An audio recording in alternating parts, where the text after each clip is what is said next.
Ladies and gentlemen, dear honored guests, sorry to bother, it's me again. We'd like to introduce you a luncheon speech presented by Madam Jeanette Napolitano, who is the former Secretary of Homeland Security and also the member President's Intelligence Advisor, abroad, United States.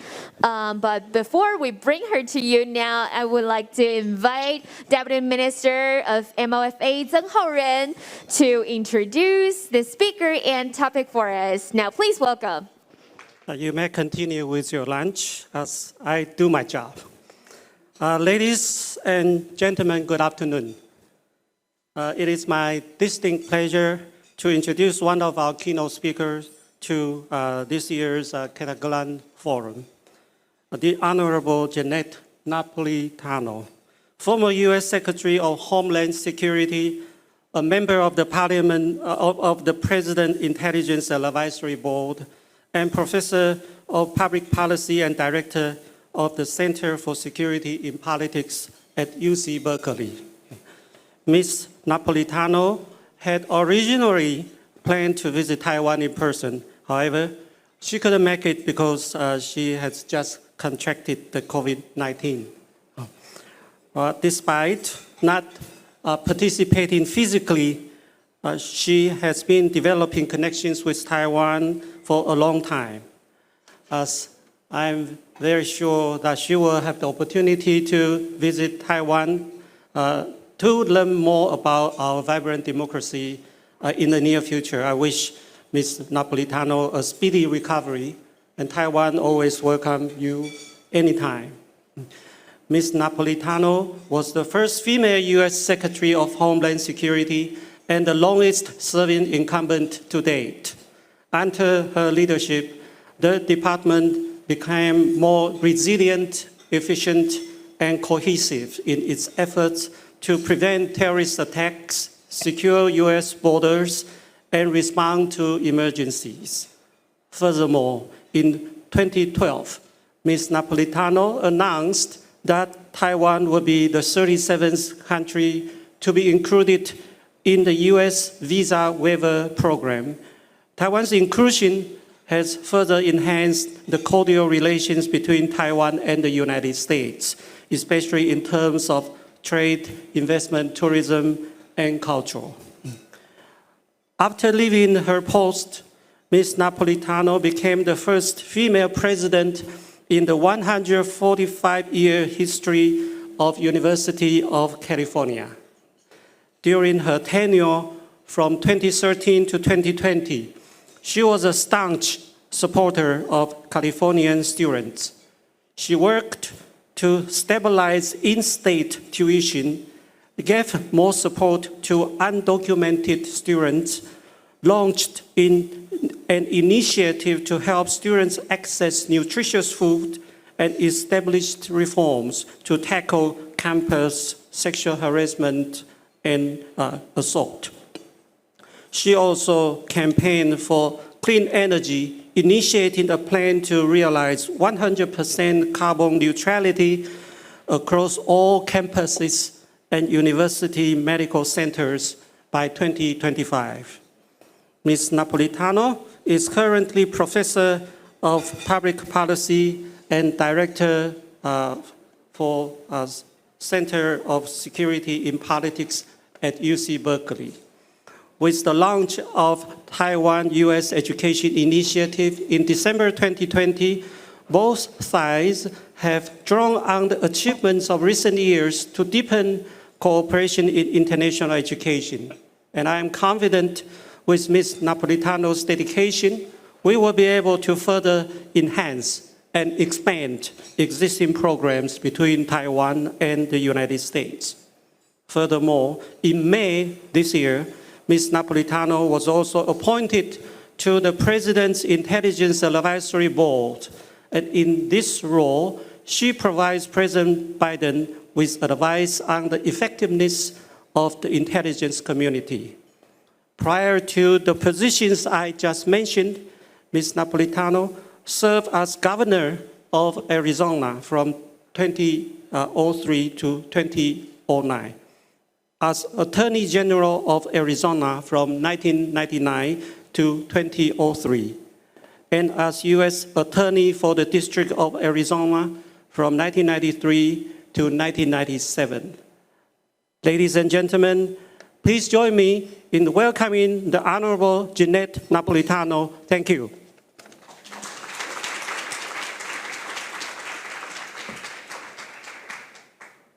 Well, good afternoon, and thank you very much. I wish I could be there with you in person, but unfortunately, COVID has intervened. So thank goodness we have technology available so that I can at least appear virtually, if not in person.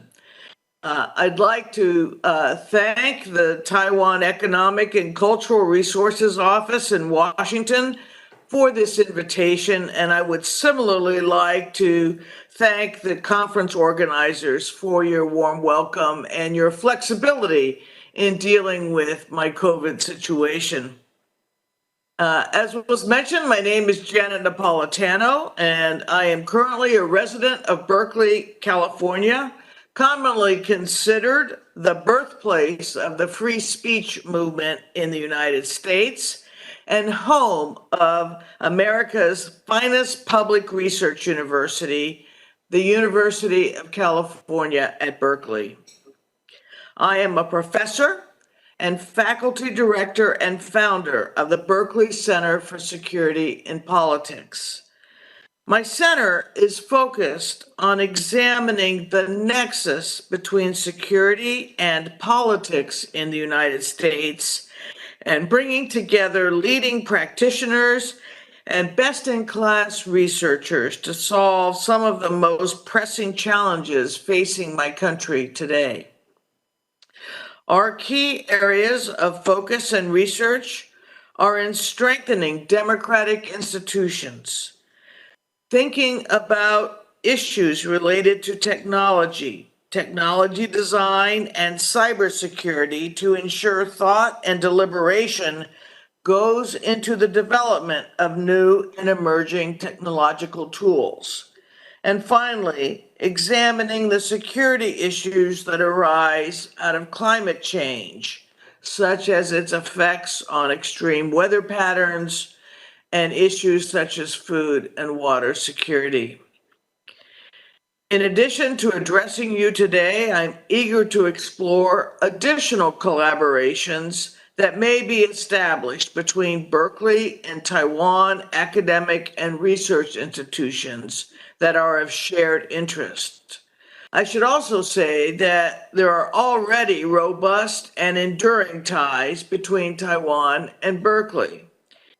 Here in Taiwan, we have 1,323 Berkeley alumni, 424 who were undergraduates, 887 who were graduate students, and 12 who were both.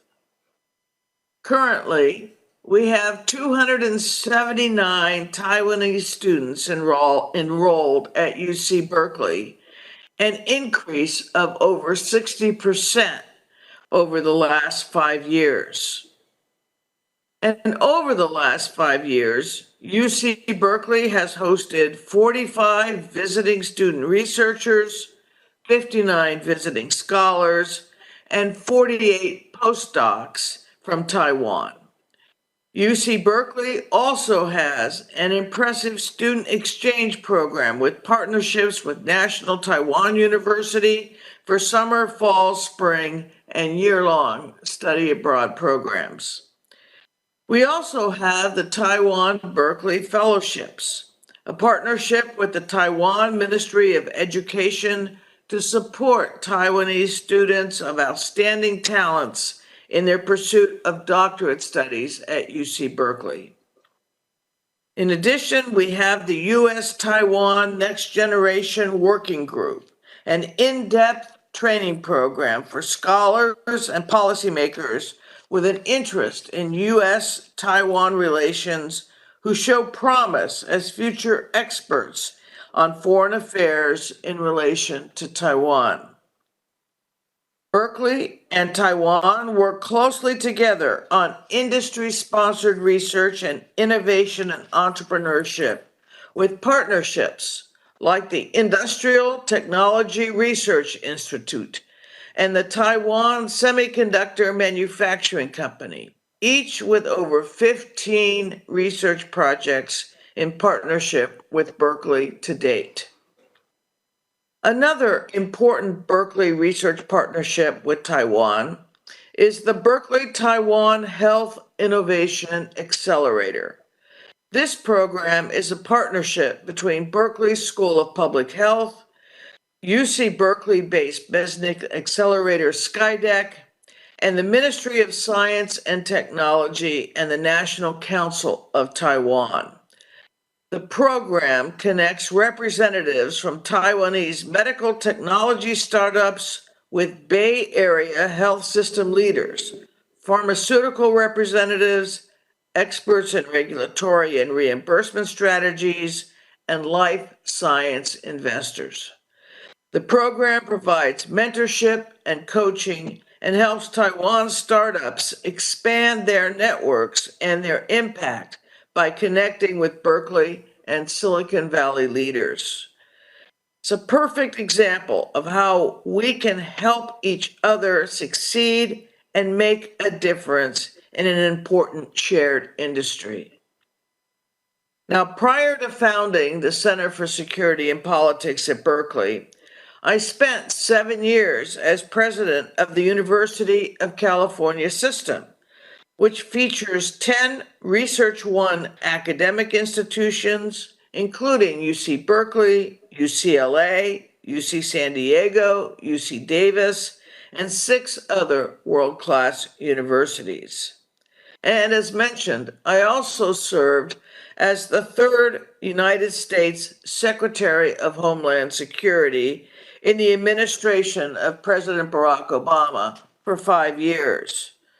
The Department of Homeland Security, also known as DHS, is a sprawling enterprise of more than 250,000 employees and another roughly 150,000 contractors.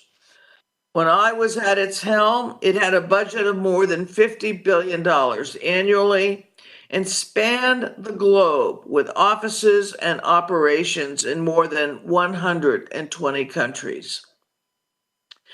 DHS is an all-hazards organization built to protect the United States against all threats to the homeland, whether by human beings, by acts of God, in cyberspace, and across all critical infrastructure sectors. DHS runs and protects all U.S. ports of entry, land, sea, and air, as well as the border between ports of entry.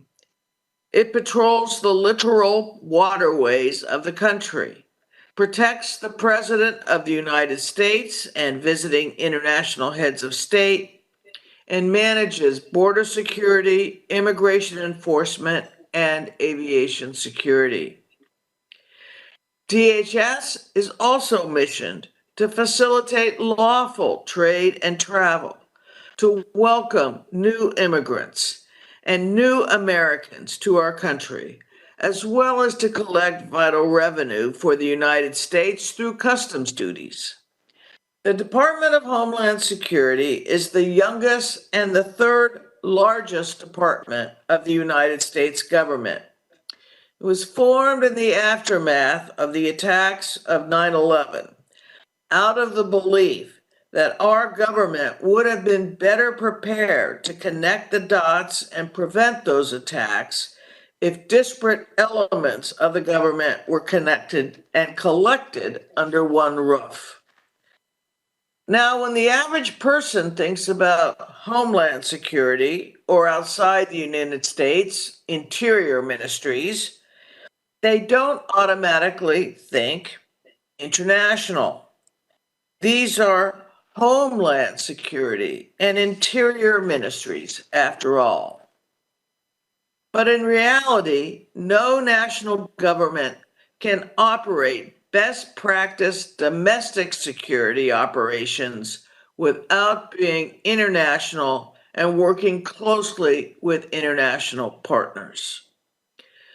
So much of what protecting a homeland or the interior of a country, it's all about begins abroad in partnerships with other interior ministries, allies, friends, and partners. This is true for the United States. It is true for Taiwan, and it is true for every leader wishing to deliver to their citizens the highest level of freedom, safety, and security. This is precisely why DHS is in 120 countries. It is why a modern and free state must partner with friends and allies for its own protection. And it is why, in a quickly evolving world, we must be, to quote the motto of the United States Coast Guard, semper paratus, always prepared.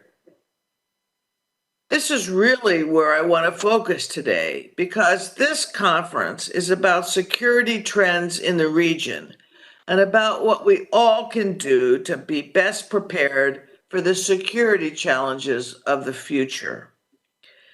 Let there be no doubt that the world is pivoting toward Asia generally, and from a security perspective as well.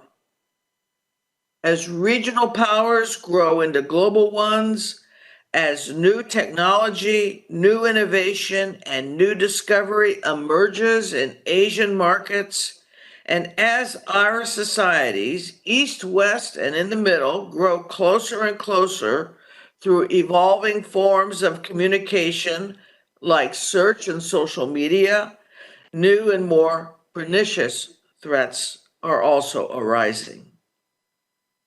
Some of these threats are unique to domestic environments, such as rising gun violence in the United States. Others are uniquely international in nature, like what we are seeing with Russia's invasion of Ukraine. Now, before I was asked by President Obama to serve as Secretary of Homeland Security, I was twice elected governor of the state of Arizona. I was also elected Attorney General, or the state's top law enforcement official, and I was the state's lead federal prosecutor before that when I served as United States for the District of Arizona. In each of these roles, I had responsibility for ensuring the safety and security of the citizens of Arizona. But I have to tell you, back then, we mostly worried about localized threats. Today, we are feeling the effects globally in issues such as Russia's invasion of Ukraine.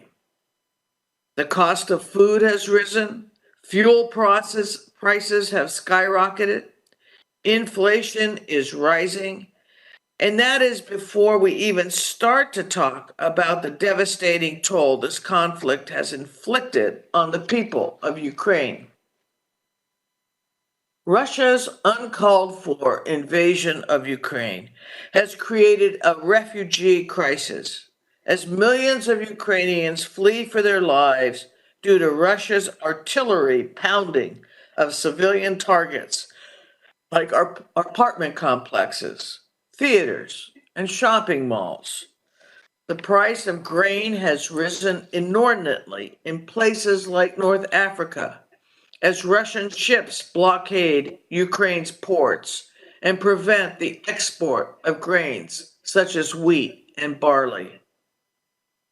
On the other hand, Russia's invasion has reinvigorated NATO as its member states unite to supply arms and training to Ukraine's smaller but valiant military.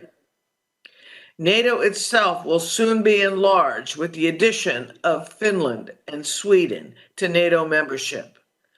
The EU and other countries that reject Russia's imperialism have come together to enforce a sanctions regime that is isolating Russia and its economy.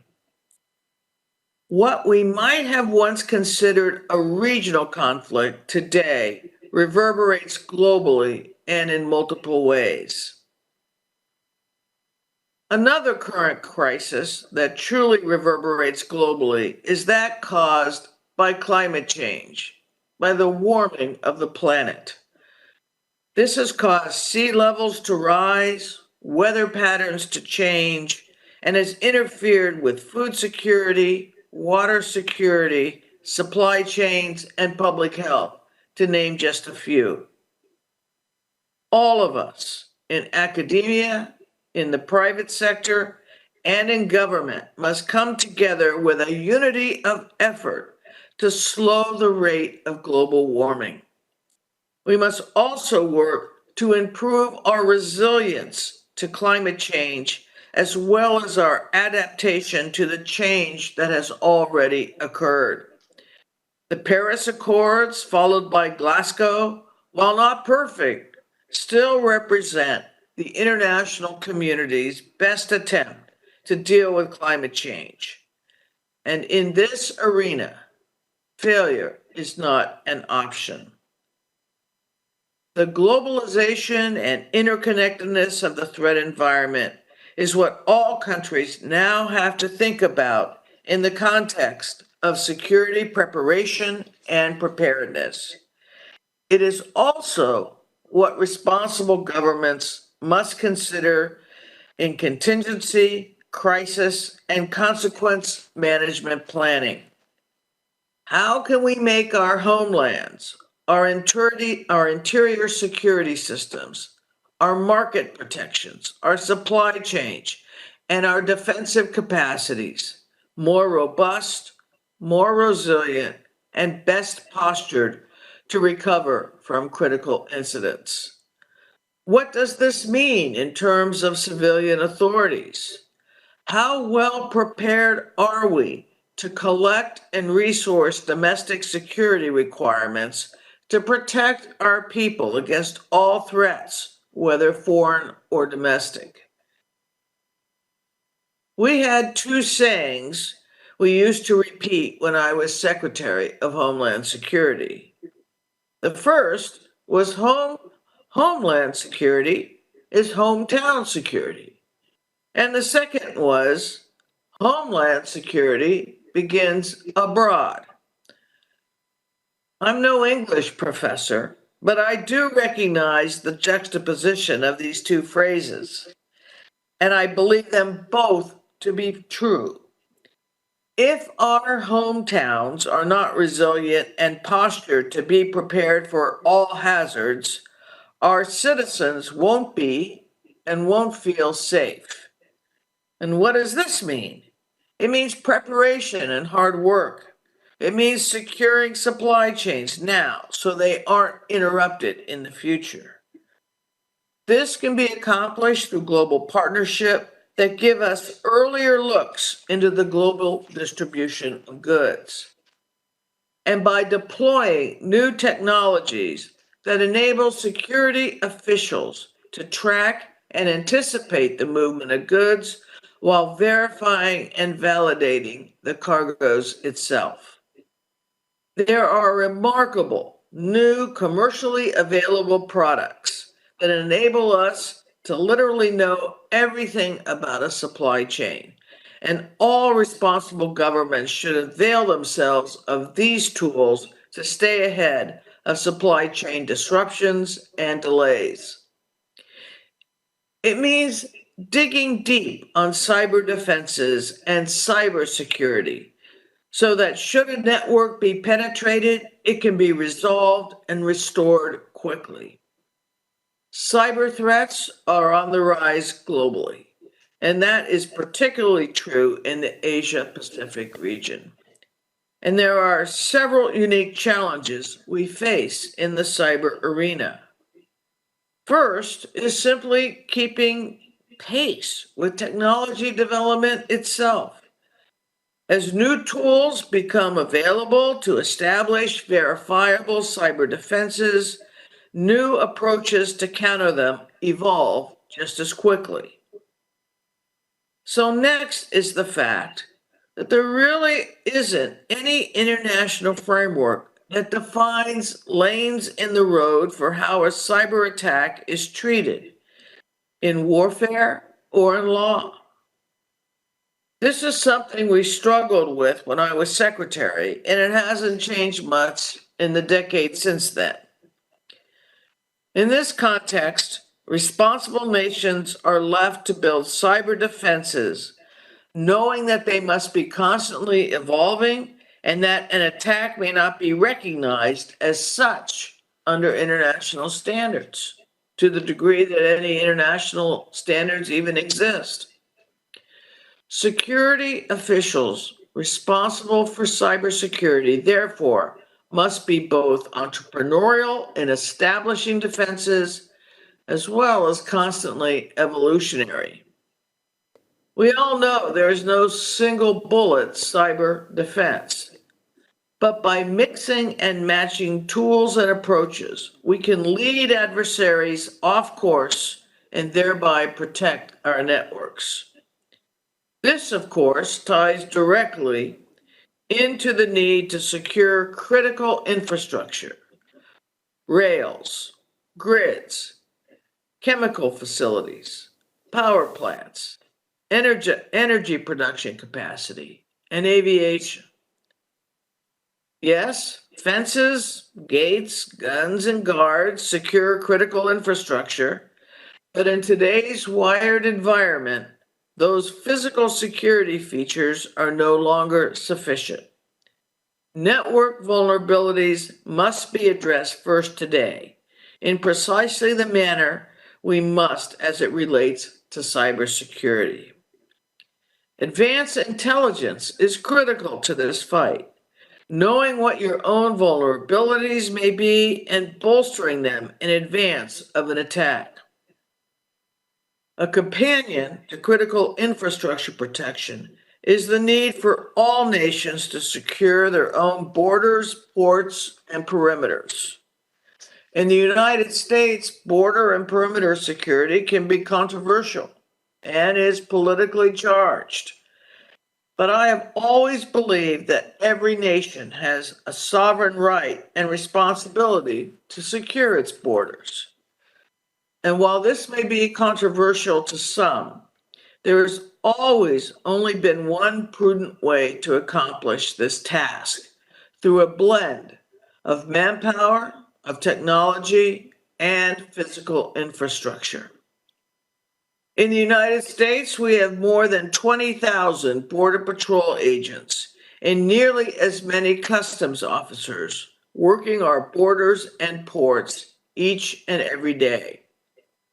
They are supported by the deployment of sophisticated technology, such as remote ground sensors, UAS platforms, fixed and mobile aerostat systems, and the largest non-military air force in the world. At the same time, we've erected physical infrastructure in places it's needed along our borders. No, we didn't build a wall running from California to Texas, but there are places where physical infrastructure does make sense.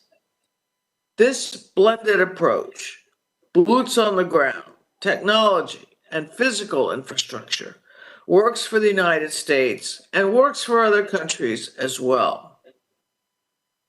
None of the things I've mentioned can be done without the help of the public.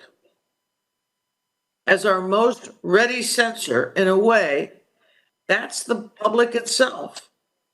That's why we created a program called See Something, Say Something, to enlist communities in the mission, thereby truly making Homeland Security hometown security.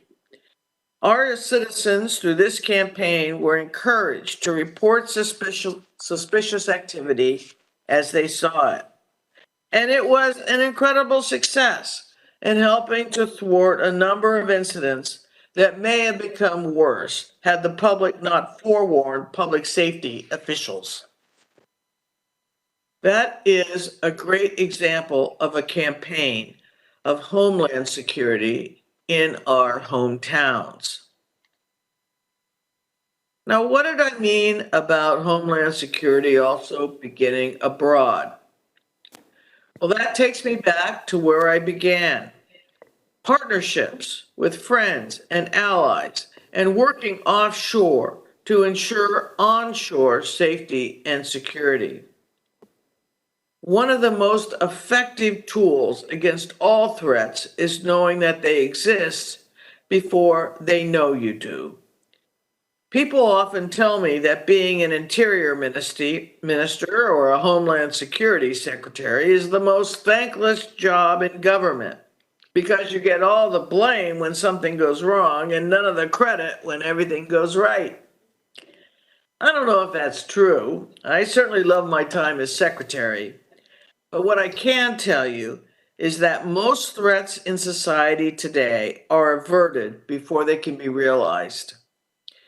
The best example of this is the Transportation Security Administration, TSA, an agency that was created in the United States in the wake of 9/11. I know no one likes going through airport screening, but exactly 0 passenger planes have been successfully weaponized since 9/11 to take down a building. By any standard, that is a record of success, and that success is shared globally with our partners and allies because it is not just in the United States where there have been no weaponized aircraft, but really around the world. And that's because the aviation security community has learned to effectively share information and avert crises before they occur. Identifying threats and sharing them with global partners is the name of the game. When I was secretary, we negotiated a series of agreements to share passenger name record information that enabled us to check passengers and travelers against known security risks. That kind of international information sharing resounds to everyone's benefit. In contrast, however, some kinds of information gathering can be pernicious. And I can give you an example from academia to underscore the point. We have seen a proliferation of non-traditional intelligence collection in United States academic institutions. Students, researchers, and faculty with ties to intelligence organizations who are coming to our universities to collect intelligence. To those effectuating these operations, I say, just because you think we don't know you're here doesn't mean we don't. Academia is not an arena for intelligence collection. It is where we educate the world's future workforce and where we develop cures for cancer and research breakthroughs that change and improve the state of the globe. In the end, we all live in the same interconnected world. Sooner or later, we're going to learn through our own means or by working with partners what threats may be coming our way. And that is made so much easier through robust international partnerships. And to me, this is the real answer to the future and the future of security in the Asia-Pacific region. It's all about following the proper order to prepare for and respond to threats, domestically and abroad, through collaboration. And our partnerships, in turn, must be based on mutual understanding, respect, and trust. Now, before I conclude my remarks, I would be remiss if I didn't quickly say I was proud as Secretary of Homeland Security to preside over the first expansion of the visa waiver program in many years when we admitted Taiwan as a participant. I do not need to tell anyone in this room the value of visa waiver to citizens of Taiwan. Visa waiver exemplifies that kind of partnership that I just described, an agreement based on mutual understanding and of trust. In the context of my talk today, I also want you to know how much we value Taiwan's participation in the program and how it provides the United States and the American people through the information sharing that it provides between Taiwan and U.S. civilian law enforcement agencies, the information that we both need. This duality of value is the hallmark of strength through shared values and partnerships. Nothing can be, nor should be, unilateral. And that's really where I want to end today, underscoring that we are all more secure when we work together across international boundaries, borders, time zones, and date lines, to share data, share best practices, to share threat intelligence, to share information to counter security threats, hazards, and risks.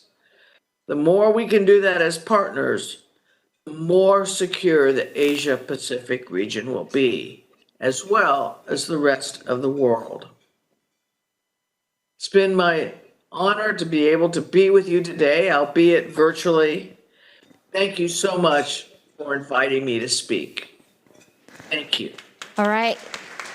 Many thanks to Madam Napolitano for the inspiring, unique insight for us. I want to appreciate Ms. Napolitano for your very interesting and very detailed account of the Homeland Security Department.